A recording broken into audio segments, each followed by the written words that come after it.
grain. So ito pong project namin ni Bilas at ni sister-in-law na 100 heads. Actually dito 100 heads kasi may mga kakarlas dito. Ito ay more or less 50 heads pa lang. Yung iba nandun po sa likod ng sa backyard namin. Pinapalaki ko pa bago ilipat dito. Ngayon may nangingitlog na po. So tingnan natin. So ito po. Yan. Mga nangitlog. Bali tatlo dun sa kanto meron pang isa. Tingnan natin.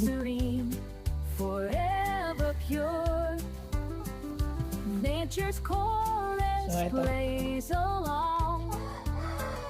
Bale, apat.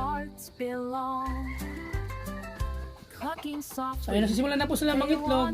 Sila ay ano pa lang, nasa 6.5 months old going 7 months old.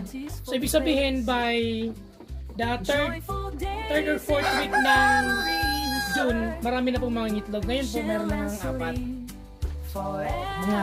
Sa susunod ng mga araw, yan, dadami po yung mga ngitlog. At ang kagandahan po nito, ating mga manok ay pasture-raised.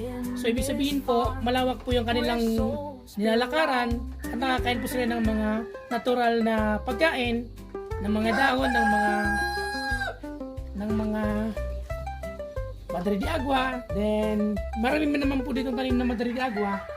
At syempre yung mga damo natin at mga insekto.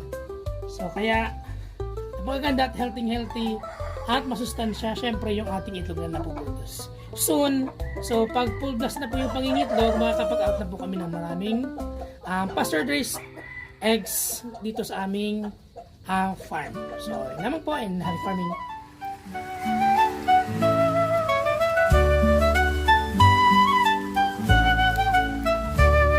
In Buhi where the gentle winds blow, among the fields where chickens roam and grow, pasture-raised with care and grace, free-range living in this tranquil place. Because harmony beneath the sun, chill and joyful life, simple fun.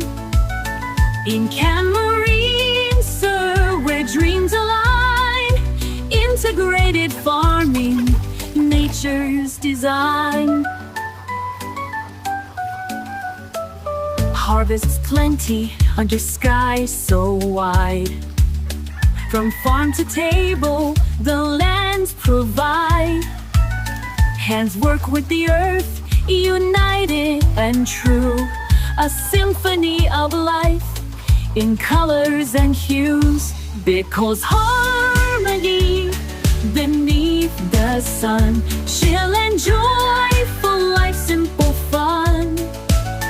In Camarine, sugar, where dreams align, integrated farming, nature's design.